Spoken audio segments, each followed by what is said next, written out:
Hey all. So in this video, I'm just going to go over some basics as far as what I did to get started, as far as getting my visa, getting a job, all that good stuff for Thailand. To start, once I actually made a decision that I did want to go to Thailand, to teach in Thailand, there is a few qualifications. You must have a bachelor's degree. Well, not for all schools, but most schools, you must have a bachelor's degree. And then as well, if you are a native American English speaking or just a native English speaking person, you also have to have a TEFL certificate, which is teach English as a foreign language. You have to have a certificate saying that you're certified to teach English as a foreign language. So now these certificates, you can get them online. I've seen people do them on Groupon. I've seen a lot of different things. They offer classes, schools online.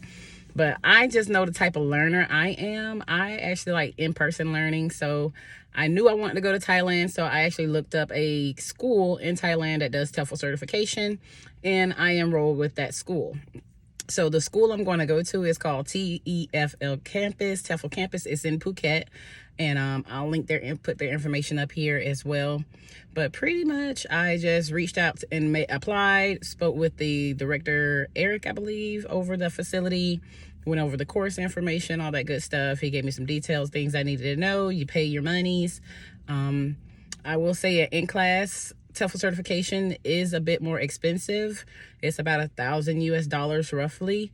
But that just works for me. And this way I also know that my TEFL certification will also be recognized worldwide, because a lot of the ones you get on Groupon may not always be certified. Some schools may or may not accept them. I didn't want to run into no ifs, ands, or buts or questions about whether or not my certification was good. So I went ahead and just booked an in-person class that I knew it was going to be accredited, that's going to be accepted. I shouldn't have any problems using it. So once I decided, okay, I'm going to go to this school, I set the dates for that. I then started the process of getting my visa. So generally, the Thai visa, you can't apply no more, I think, 90 days. So once they, well, you can apply sooner, but once they actually assign you the visa, you have 90 days to use it. So I applied for my visa probably at the end of October, knowing I was going to fly out around the middle to end of January. Went ahead and went through that process at the end of October. And unfortunately, with the COVID situation, things change a lot. So Thailand, I know, has been going through a lot of different entry things with their quarantine. So at first, they were just like everyone else. Once you get there, you have to quarantine for a certain amount of days before you can move around the country.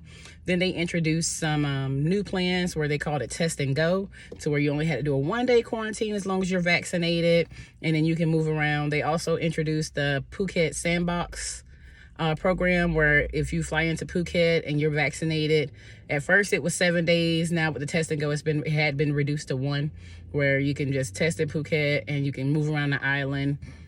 And so that's kind of the plan I went with, was the Phuket test and go. So with that, at first, like, it's really weird because Thailand has made so many changes just while I was debating on moving to Thailand. Because at first it was another system of certificate of entry you had to get before you could even fly into Thailand, and now it's the Thailand Pass. So I will say this, as far as moving to a different country, just make sure you stay up on the information, because of course with COVID, things are consistently changing. So just make sure that when you're moving around, or if you decide you want to do something like this, that you are following up with their current standard guidelines. So currently, the Thailand Pass is what you would need to get into Thailand. And like I said, the test and go reduced the quarantine down to 1 day. They actually ended that on December 21st, or roughly at the end of December, right before Christmas. The thing about it is, though, if you were previously already approved for the test and go program, you still can utilize that. So I was lucky to already have applied for my Thailand Pass, and I can actually still do the regular test and go, the 1-day quarantine. But if you apply for your Thailand Pass after that, then you will be required to do the standard quarantine they have in place now, which is about 7 days, I want to say.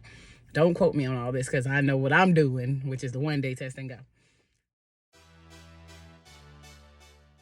So looking for jobs can go multiple ways. There are a lot of different recruiters who assist with finding you jobs when you want to teach English overseas, such as TFL Graduate, who I eventually did use to find my current job offer.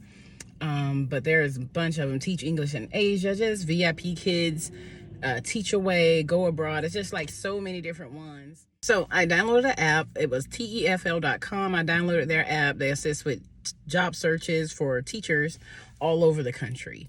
So what you'll do is you'll get in there, you'll update your resume, you update your profile, and you'll just fill out some basic information about yourself, and then it'll show you available recruiters throughout the country.